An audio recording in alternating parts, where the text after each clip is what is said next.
TV 20 Kannada ವಾಹಿನಿಗೆ ಸ್ವಾಗತ. ಜಿಲ್ಲಾ ಹಿಂದುಳಿದ ವರ್ಗಗಳ ಒಕ್ಕೂಟದ ವತಿಯಿಂದ ಜಿಲ್ಲೆಯ ಎಲ್ಲ ತಾಲೂಕುಗಳಲ್ಲಿನ ತಾಲೂಕು ಅಧ್ಯಕ್ಷರ ನೇತೃತ್ವದಲ್ಲಿ ಅನೇಕ ಸಾಮಾಜಿಕ ಕಾರ್ಯಕ್ರಮಗಳನ್ನು ಹಮ್ಮಿಕೊಳ್ಳಲಾಗಿದ್ದು, ಸೆಪ್ಟೆಂಬರ್ 14ರಂದು ಜಿಲ್ಲಾ ಮಟ್ಟದ ಕಾರ್ಯಾಗಾರ ಹಮ್ಮಿಕೊಳ್ಳಲಾಗಿದೆ ಅಂತ ಹಿಂದುಳಿದ ವರ್ಗಗಳ ಒಕ್ಕೂಟದ ಅಧ್ಯಕ್ಷ ಕೆ ಶಾಂತಪ್ಪ ತಿಳಿಸಿದ್ದಾರೆ. ರಾಯಚೂರು ಜಿಲ್ಲೆಯ ಮಾನ್ವಿ ಪಟ್ಟಣದ ಗಂಗಾಮತ ಸಮುದಾಯ ಭವನದಲ್ಲಿ ಸುದ್ದಿಗೋಷ್ಠಿಯಲ್ಲಿ ಮಾತನಾಡಿ, ರಾಜ್ಯದಲ್ಲಿ ಕಾಂತರಾಜ್ಯ ಆಯೋಗವು ಸಮೀಕ್ಷೆ ನಡೆಸಿ ತನ್ನ ವರದಿಯನ್ನ ಸರ್ಕಾರಕ್ಕೆ ಸಲ್ಲಿಸಿದ್ರು ಕೂಡ ರಾಜ್ಯ ಸರ್ಕಾರ ಇನ್ನೂ ಕೂಡ ವರದಿಯನ್ನ ಅಂಗೀಕರಿಸಿಲ್ಲ. ಆದ್ದರಿಂದ ಹಿಂದುಳಿದ ವರ್ಗದ ಜನರಿಗೆ ಮೀಸಲಾತಿಯ ಲಾಭವನ್ನ ಪಡೆಯುವುದಕ್ಕೆ ಸಾಧ್ಯವಾಗದಾಗಿದೆ ಅಂತ ಕಿಡಿಕಾರಿದ್ರು. ಮುಖ್ಯಮಂತ್ರಿಗಳು ಸಚಿವ ಸಂಪುಟದಲ್ಲಿ ರಾಜ್ಯದಲ್ಲಿ 2ನೇ ಬಾರಿಗೆ ಜಾತಿ ಸಮೀಕ್ಷೆಗೆ ಮುಂದಾಗಿದ್ದು, ಸೆಪ್ಟೆಂಬರ್ 22ರಿಂದ ಜಾತಿ ಗಣತಿ ಸೇರಿದಂತೆ ಪ್ರತಿ ಸಮುದಾಯದ ಕುಟುಂಬದ ಶೈಕ್ಷಣಿಕ ಆರ್ಥಿಕ ಅಂಶಗಳು ಸೇರಿ ಅಗತ್ಯವಿರುವ ಅಂಶಗಳ ಬಗ್ಗೆ ಸಮೀಕ್ಷೆ ನಡೆಸಲಾಗ್ತಾ ಇದೆ. ಪ್ರತಿಯೊಬ್ಬರು ಕೂಡ ತಮ್ಮ ಶಾಲಾ ದಾಖಲಾತಿಗಳಲ್ಲಿ ಇರುವಂತೆ ಸಂಪೂರ್ಣವಾದ ಮಾಹಿತಿಯನ್ನ ಜಾತಿ ಕಲಂನಲ್ಲಿ ನೋಂದಾಯಿಸಬೇಕು ಎಂದಿದ್ದಾರೆ. ಇದರ ಮುಖ್ಯ ಉದ್ದೇಶ ಹಿಂದುಳಿದ ಜಾತಿಗಳ ಒಕ್ಕೂಟ ಪ್ರಾರಂಭ ಆಗಿ ಸುಮಾರು 7 ವರ್ಷ ಆಯಿತು. ಜಿಲ್ಲಾ ಒಕ್ಕೂಟ ರಚನೆ ಆದ ನಂತರ ನೋಂದಣಿ ಆದಂಥ ಒಂದು ಸಂಘಟನೆಗಳು ಇದು ಪ್ರತಿಯೊಂದು ರಾಯಚೂರು ಜಿಲ್ಲೆಯ ಎಲ್ಲ ತಾಲೂಕುದಲ್ಲೂ ಕೂಡ ಸಂಘಟನೆಗಳು ಮಾಡ್ಕೊಂಡಿದ್ದೀವಿ.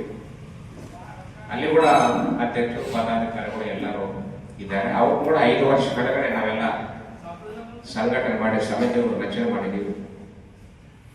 ಅವರು ಸಕ್ರಿಯವಾಗಿ ಈ ಸಮುದಾಯಗಳ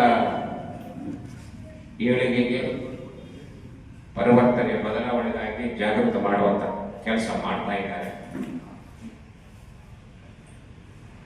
ವಿಶೇಷವಾಗಿ ನಮ್ಮ ಪ್ರವೀಣ್ ಕುಮಾರ್ ಅವರು ಅಧ್ಯಕ್ಷರಾದ ನಂತರ ಅವರ ಅಧ್ಯಕ್ಷತೆಯಲ್ಲಿ ಅನೇಕ ಸಾಮಾಜಿಕ ಚಟುವಟಿಕೆಗಳು, ಅನೇಕ ಕಾರ್ಯಕ್ರಮಗಳು, ಅನೇಕ ಜಾಗೃತ ಸಭೆಗಳು ಕೂಡ ಆಗಿದೆ. ಅವರನ್ನು ನಾನು ಈ ಸಂದರ್ಭದಲ್ಲಿ ಜಿಲ್ಲಾ ಸಮಿತಿಯನ್ನು ಅಭಿನಂದಿಸ್ತೇನೆ. ಇದು ಒಂದು ಸಬ್ಜೆಕ್ಟ್ ಆದ ನಂತರ ಎರಡನೇದು ಏನಿವತ್ತು ಜಾತಿ ಗಣತಿ ಸಮೀಕ್ಷೆ 2 ಈ ಹಿಂದೆ ಕಾಂತರಾಜ್ ಆಯೋಗ ರಚನೆ ಆದ ನಂತರ ಆ ಆಯೋಗದ ಜೊತೆಗೆ ಕೊನೆಯಲ್ಲಿ ಕಾಂತರಾಜ್ ಆದ ನಂತರ ಜಯಪ್ರಕಾಶ್ ಹೆಗಡೆ ಅವರು ಕೂಡ ಆಯೋಗದ ಅಧ್ಯಕ್ಷರಾದರು. ಅವರು ಇರುವರು ಸೇರಿ ಕಾಂತರಾಜ್ ಆಯೋಗ ರಚನೆ ಮಾಡದಂತ ಆ ವರದಿ ಸಿದ್ಧಪಡಿಸಿ ಸರ್ಕಾರಕ್ಕೆ ಸಲ್ಲಿಸಿದರು. ಸರ್ಕಾರಕ್ಕೆ ಸಲ್ಲಿಸಿದ ನಂತರ ಸಚಿವ ಸಂಪುಟದಲ್ಲಿ ಚರ್ಚೆ ಆಯಿತು. ಚರ್ಚೆ ಆಗಿ ಅದು ಅಧಿಕೃತವಾಗಿ ಘೋಷಣೆ ಮಾಡಿಲ್ಲ, ಅದನ್ನು ಅಂಗೀಕರಿಸಲಿಲ್ಲ.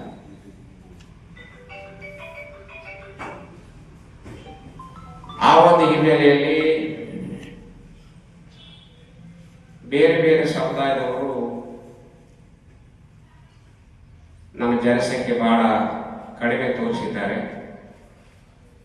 ಅನ್ಯಾಯ ಆಗಿದೆ, ಅವೈಜ್ಞಾನಿಕವಾಗಿ ಈ ಒಂದು ವರದಿ ಸಲ್ಲಿಸಿದ್ದಾರೆ ಅಂತೇಳಿ ಅನೇಕ ಜನ ಪ್ರತಿಭಟನೆ ಮಾಡು, ಅನೇಕ ರೀತಿಯಲ್ಲಿ ಅನೇಕ ದೊಡ್ಡ ದೊಡ್ಡ ಮುಂದುವರೆದ ಸಮುದಾಯಗಳು ಕೂಡ ಪ್ರತಿಭಟನೆ ಮಾಡಿದೆ.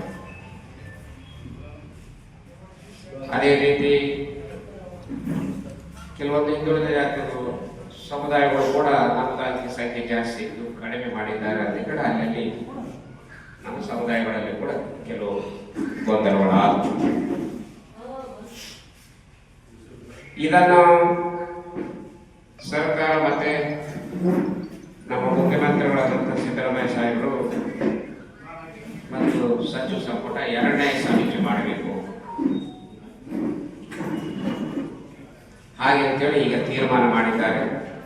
ಆ ಒಂದು ಹಿನ್ನೆಲೆಯಲ್ಲಿ ನಾಳೆ 22ನೇ ತಾರೀಕಿನಿಂದ ಸಮೀಕ್ಷೆ ಪ್ರಾರಂಭ ಆಗ್ತದೆ. ಆ ಸಮೀಕ್ಷೆಯಲ್ಲಿ ಈಗ ಆಯಿತು 160 ಕೋಟಿ ಖರ್ಚು ಮಾಡಿ ಲಕ್ಷಾಂತರ ಜನ ಅಧಿಕಾರಿಗಳು ಎಲ್ಲ ಸಿಬ್ಬಂದಿ ವರ್ಗದವರು ಅವತ್ತ ವರದಿಗೆ ಕೆಲಸ ಮಾಡಿದ್ರು. ಇವಾಗ 2ನೇ ಸಮೀಕ್ಷೆ ಕೂಡ 22ನೇ ತಾರೀಕು ಪ್ರಾರಂಭ ಆಗ್ತದೆ. ಆ ಸಂದರ್ಭದಲ್ಲಿ ಎಲ್ಲ ಸಮುದಾಯಗಳು ಏನು ಸರ್ಕಾರದ ವತಿಯಿಂದ ಬಂದಿರುವಂತ ಸಮೀಕ್ಷೆಗಾಗಿ ಬಂದಿರುವಂತ ಸಂದರ್ಭದಲ್ಲಿ ಮನೆಗೆ ಗೌರವದಿಂದ ಕರೆಸಿಕೊಂಡು ಆಯಾ ಜಾತಿ, ಆಯಾ ಸಮುದಾಯ, ಆಯಾ ವರ್ಗದವರು ಅವರ ಶಾಲೆ ದಾಖಲಾತಿಗಳಲ್ಲಿ ಏನು ನಮೂದಿಸಿರ್ತಾರೆ ಅದೇ ರೀತಿ ಅವರು ಬಂದ ಸಂದರ್ಭದಲ್ಲಿ ಹೇಳಬೇಕು. ಆರ್ಥಿಕವಾಗಿ ಯಾವ ಮಟ್ಟದಲ್ಲಿದ್ದಾರೆ, ಶೈಕ್ಷಣಿಕವಾಗಿ ಅವರಲ್ಲಿ ಯಾರ್ಯಾರು ಏನು ವಿದ್ಯಾಭ್ಯಾಸ ಮಾಡಿದ್ದಾರೆ, ನೌಕರಿಯಲ್ಲಿ ಎಷ್ಟು ಜನ ಇದ್ದಾರೆ, ಭೂಮಿ ಎಷ್ಟಿದೆ, ಏನೇನು ಕೆಲಸ ಮಾಡ್ತೀವಿ, ನಮ್ಮ ಬದುಕೇನು ಅಂತ ಸುಮಾರು ಒಂದು 60 ತಾಲೂಕಿದೆ. ಅದರಲ್ಲಿ ಜಾತಿ, ಉಪಜಾತಿ ಅವೆಲ್ಲ ರೀತಿಯಿಂದ ಬಹಳ ಜಾಗೃತಿಯಿಂದ ಏನು ಈ ಶೋಷಿತ ಮತ್ತು ತಳಮಟ್ಟದ ನಮ್ಮ ಹಿಂದುಳಿದ ಏನು ಸಮುದಾಯಗಳಿದ್ದಾರೋ ಅವರನ್ನು ಬಹಳ ಜಾಗೃತಿಯಿಂದ ಬಳಸಬೇಕು.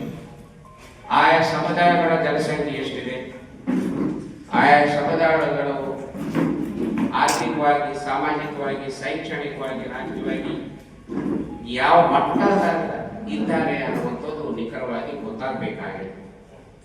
ಯಾವುದೇ ಒಂದು ಧರ್ಮ, ಒಂದು ಜಾತಿ ಅಂತಲ್ಲ, ಎಲ್ಲಾ ಜಾತಿ, ಎಲ್ಲಾ ಧರ್ಮದವರು ಈ ಒಂದು ಸಮೀಕ್ಷೆಯಲ್ಲಿ ಎಲ್ಲರೂ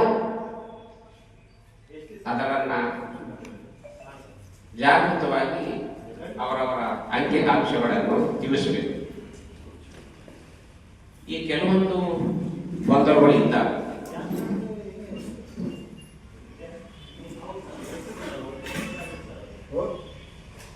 ಗೊಂದಲಗಳಿಂದ ಗೊಂದಲಗಳು ನಿವಾರಣೆ ಮಾಡಿಕೊಳ್ಳಿಕ್ಕೆ ಆಯಾ ಸಮುದಾಯದವರು ಕೂಡ, ಆಯಾ ಜಿಲ್ಲಾ ಅಧ್ಯಕ್ಷರುಗಳು ಅವರು ಕೂಡ ಆ ಸಮುದಾಯಗಳ ಸಭೆಯನ್ನು ಕರೆದು, ಉದಾಹರಣೆಗೆ ಆಲಮತ ಅಂತ ಬಳಸಬಾರ್ದು, ಕುರುಬ ಸಮಾಜ ಅವರಲ್ಲಿ ಎಷ್ಟು ಮುಖ್ಯ ಸಮುದಾಯ, ಅದರೊಳಗೆ ಉಪಜಾತಿ, ಹಾಗೆ ನಮ್ಮ ಗಂಗಮತ ಅಂತ ಗಂಗಮತಿಲ್ಲ, ಅದು ಬೆಸ್ತ, ಕಬೇರು, ಹಾಗೆ ಈಡಿಗ, ಉಪ್ಪಾರ, ಯಾದವ, ಮಡಿವಾಳ, ಸವಿತ ಸಮಾಜ,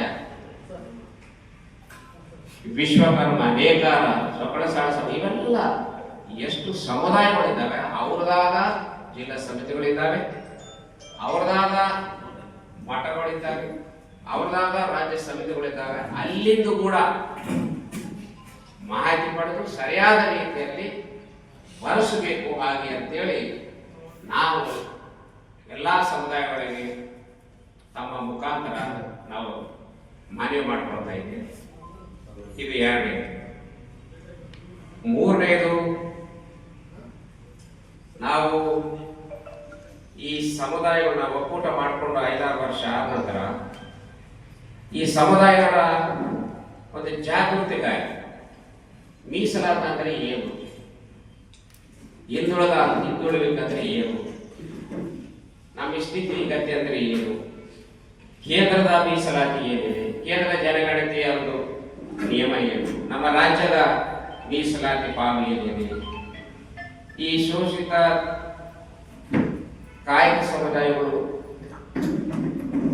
ದುಡಿತಕ್ಕೊಳಗಾದಂಥ ಸಮುದಾಯಗಳು, ಹಿಂದುಳಿದ ವರ್ಗಗಳು, ಶೂದ್ರ ಸಮುದಾಯಗಳು ಯಾವ ರೀತಿ ಇವತ್ತು ತಮ್ಮ ಸ್ಥಿತಿಗತಿಯಲ್ಲಿ ಯಾವ ಮಟ್ಟಕ್ಕೆ ಏನಿದ್ದಾರೆ, ಮುಂದೆ ನಾವು ಯಾವ ರೀತಿ ಇರಬೇಕು ಅನ್ನುವಂತ ಒಂದು ಸಂಪನ್ಮೂಲ ವ್ಯಕ್ತಿಗಳು ಕರ್ನಾಟಕ ರಾಜ್ಯದಿಂದ ಅನೇಕ ವಿದ್ವಾಂಸರು ಅವರು ನಮ್ಮ ರಾಯಚೂರು ಜಿಲ್ಲೆಯಲ್ಲಿ ಇಡೀ ಎಲ್ಲ ಶೋಷಿತ ನಮ್ಮ ಹಿಂದುಳಿದ ವರ್ಗಗಳ ಎಲ್ಲರೂ ಸೇರಿ ಒಂದು ಕಾರ್ಯಕ್ರಮವನ್ನು ರೂಪಿಸಿದ್ದಾರೆ.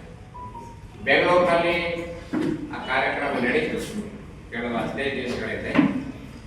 ನಾವು ಆ ಬೆಂಗಳೂರಿನಲ್ಲಿ ಆ ಜಾಗೃತ ಸಮಾವೇಶ, ಕರ್ನಾಟಕ ಜಾಗೃತ ಸಮುದಾಯಗಳ ಒಂದು ಸಮಾವೇಶದಲ್ಲಿ ನಾವು ನೀವು ಕರ್ನಾಟಕ ರಾಜ್ಯದ ಕೇಂದ್ರ ಸ್ಥಾನ ಬೆಂಗಳೂರಿನಲ್ಲಿ ನೀವು ಮಾಡಿಕೊಂಡ್ರೆ ರಾಜ್ಯದ ಅನೇಕ ಜಿಲ್ಲಾ ತಾಲೂಕು ಗ್ರಾಮಗಳಲ್ಲಿ ಇರುವಂತಹ ಅವರಿಗೆ ಮಾಹಿತಿ ಗೊತ್ತಾಗಲಿಕ್ಕೆ ಸಾಧ್ಯ ಇಲ್ಲ. ನೀವು ಪ್ರತಿ ಜಿಲ್ಲೆಯಲ್ಲಿ ಕೂಡ ಆ ಒಂದು ಕಾರ್ಯಾಗಾರಗಳು, ವರ್ಕ್ಶಾಪ್ಗಳು ಮಾಡಿದಾಗ ಆಯಾ ಸಮುದಾಯಗಳ ಯುವಕರು ಹಿರಿಯರು ಎಲ್ಲರೂ ಅದರಲ್ಲಿ ಭಾಗವಹಿಸಿದಾಗ ತಮ್ಮ ಆಯಾ ವಿಷಯಕ್ಕೆ ಸಂಬಂಧಪಟ್ಟ ವಿಚಾರಗಳು ತಿಳಿಸಿದ್ರೆ ನಾವು ಕೂಡ ಜಾಗೃತ ಆಗಲಿಕ್ಕೆ ಸಾಧ್ಯ, ನಾವು ಕೂಡ ತಾಲೂಕು ಪಾಲ್ಗೊಳ್ಳ ಮಾಡಲಿಕ್ಕೆ ಸಾಧ್ಯ ಅಂತ ಹೇಳಿದಾಗ ಇಲ್ಲಿ ನಾಳೆ 14ನೇ ತಾರೀಕು ಬೆಳಗ್ಗೆ 10 ಗಂಟೆಯಿಂದ 5 ಗಂಟೆ 5:30ವರೆಗೆ ಒಂದು ಕಾರ್ಯಾಗಾರ ಇರ್ತವೆ. ಅದರಲ್ಲಿ ಸಂಪನ್ಮೂಲ ವ್ಯಕ್ತಿಗಳು ಬರ್ತಾರೆ. ಬರುವಂತವರು ಮುಖ್ಯ ಭಾಷಣಕಾರ ಅಂದ್ರೆ ಈ ಸಬ್ಜೆಕ್ಟ್ ಬಗ್ಗೆ ಸರಿಯಾದ ರೀತಿ ನಮಗೆ ಉಪನ್ಯಾಸ ನೀಡೋರು ಅಥವಾ ತಿಳಿಸ್ಲಿಕ್ಕೆ ಬರುವಂತವರು ನಾರಾಯಣ ಅಂತೇಳಿ ಅವರು ಜಾತಿ ಸಮೀಕ್ಷೆ ಮಹತ್ವ ಏನು ಅನ್ನುವಂಥ ವಿಷಯದ ಬಗ್ಗೆ ಮಾತನಾಡಿದ್ದಾರೆ. ನಾರಾಯಣ್ ಸಮಾಜದ ವಿಜ್ಞಾನಿಗಳು ಮತ್ತು ಲೇಖಕರು. ಎರಡನೇದು ಡಾಕ್ಟರ್ ಕೆ ಕೃಷ್ಣಪ್ಪ, ನಿವೃತ್ತ ಪ್ರಾಧ್ಯಾಪಕರು ಮತ್ತು ಲೇಖಕರು. ವಿಷಯ ಶೋಷಿತ ಸಮುದಾಯಗಳ ಸಾಗಬೇಕಾದ ಹಾದಿ. ಅದರಲ್ಲಿ ಉಪಸ್ಥಿತಿ ನಮ್ಮ ಸಣ್ಣ ಬತ್ತಪ್ಪ ಅಂತೇಳಿ ಸಂಚಾಲಕ, ಕರ್ನಾಟಕ ಸರ್ವ ಸಮುದಾಯಗಳ ಸಾಮಾಜಿಕ ನ್ಯಾಯ ಸಂರಕ್ಷಣಾ ಅಭಿಯಾನ ಅಂತೇಳಿ ಅವರು ಬರ್ತಾರೆ. ಅದರ ಜೊತೆಗೆ ಕರ್ನಾಟಕ ರಾಜ್ಯದ ಮುಖ್ಯ ಅಂದ್ರೆ ಅಡಿಷನಲ್ ಸೆಕ್ರೆಟರಿ ಆಗಿದ್ರು ಅತೀಕ್ ಸಾರ್ ಅಂತ ಅತೀಕ್ ಅಂತ ಹೇಳ್ತಾರೆ, ಗೊತ್ತಿರಬೇಕು. ಅವರು ಇನ್ನ ಒಂದು ಇಬ್ಬರು ಶಿವಣ್ಣ ಅಂತೇಳಿ ಇನ್ನೊಂದು ಇಬ್ಬರು 30 ಜನ ಬರ್ತಾರೆ. ವಿಷಯ ಇಷ್ಟೇ, ಆಯಾ ಈಗ ನಾನು ಹೇಳಿದಂತ ವಿಷಯಗಳ ಮೇಲೆ ಸಂಪೂರ್ಣವಾಗಿ ಈ ಸಮುದಾಯಗಳನ್ನು ಒಂದು ಕಡೆ ಸೇರಿಸಿ ಅವ್ರಿಗೆ ಮನವರಿಕೆ ಮಾಡುವಂಥದ್ದು. ಆ ಒಂದು ಹಿನ್ನೆಲೆಯಲ್ಲಿ ಆವತ್ತಿನ ಕಾರ್ಯಕ್ರಮಕ್ಕೆ ರಾಯಚೂರು ಜಿಲ್ಲೆಯ ಪ್ರತಿಯೊಂದು ತಾಲೂಕಿನ ಪ್ರತಿಯೊಂದು ಸಮುದಾಯದಿಂದ ಸುಮಾರು ಜನ ಅದರಲ್ಲಿ ಭಾಗವಹಿಸಬೇಕು. ಆದ ಸ್ಥಳ ನಮ್ಮ ಅಗ್ರಿ ಯೂನಿವರ್ಸಿಟಿ ಕೃಷಿ ಮಹಾವಿದ್ಯಾಲಯ ಆಡಿಟೋರಿಯಂನಲ್ಲಿ ಜರುಗಲಿದೆ. ಆ ಒಂದು ಸಂದೇಶ ಕೂಡ ಇಡೀ ಸಮುದಾಯಗಳಿಗೆ ತಮ್ಮ ಮುಖಾಂತರ ಕೊಡ್ತೀನಿ. ಅದರಲ್ಲಿ ಭಾಗವಹಿಸಿ ಇಂಥ ಒಂದು ಸಂಪನ್ಮೂಲ ವ್ಯಕ್ತಿಗಳಿಂದ, ಅನುಭವ ವ್ಯಕ್ತಿಗಳಿಂದ ಅವರು ವಿಷಯಗಳನ್ನು ಸರಿಯಾಗಿ ತಿಳಿದುಕೊಂಡು ನಾವು ಮುಂದೆ ಏನು ಮಾಡಬೇಕಾ. Syed Khader Basha, TV20 Kannada news, Manvi. ಕನ್ನಡಿಗರ ಮೆಚ್ಚಿನ ನಿಮ್ಮ TV20 ಕನ್ನಡ ವಾಹಿನಿ ಇದೀಗ ಟಿವಿಯಲ್ಲಿ ಲಭ್ಯ. ಕರ್ನಾಟಕ ಮತ್ತು ದೇಶ ವಿದೇಶದ 360 ಡಿಗ್ರಿ ಸುದ್ದಿ ವಿವರವನ್ನ ಪಡೆಯುವುದಕ್ಕೆ TV20 ವಾಹಿನಿಯನ್ನು ಲೈಕ್ ಮಾಡಿ, ವಿಡಿಯೋಗಳನ್ನು ಶೇರ್ ಮಾಡಿ, ಕಮೆಂಟ್ ಮಾಡಿ, ಸಬ್ಸ್ಕ್ರೈಬ್ ಮಾಡಿ. HCN ಕೇಬಲ್ 842 ನಂಬರ್ನಲ್ಲಿ ಹುಕ್ಕೇರಿ ತಾಲೂಕು ಹಾಗೂ ಸಂಕೇಶ್ವರದ ಸುತ್ತಮುತ್ತಲಿನ ಹಳ್ಳಿಗಳಲ್ಲಿ ಲಭ್ಯ. PCN ಕೇಬಲ್ 129 ನಂಬರ್ನಲ್ಲಿ ಹಾರುಗೆರೆ ಸುತ್ತಮುತ್ತಲಿನ ಹಳ್ಳಿಗಳಲ್ಲಿ ಲಭ್ಯ. ರಾಯಬಾಗ್ ಡಿಜಿಟಲ್ ಚಾನೆಲ್ ಕೇಬಲ್ 80ನೇ ನಂಬರ್ನಲ್ಲಿ ರಾಯಬಾಗ ತಾಲೂಕಿನ ಸುತ್ತಮುತ್ತಲಿನ ಹಳ್ಳಿಗಳಲ್ಲಿ ಲಭ್ಯ. UDCN ಕೇಬಲ್ ನೆಟ್ವರ್ಕ್ ಉಗಾರ ಸುತ್ತಮುತ್ತಲಿನ ಹಳ್ಳಿಗಳಲ್ಲಿ ನಿಮ್ಮ TV20 ಕನ್ನಡ ವಾಹಿನಿಯೂ ಲಭ್ಯ.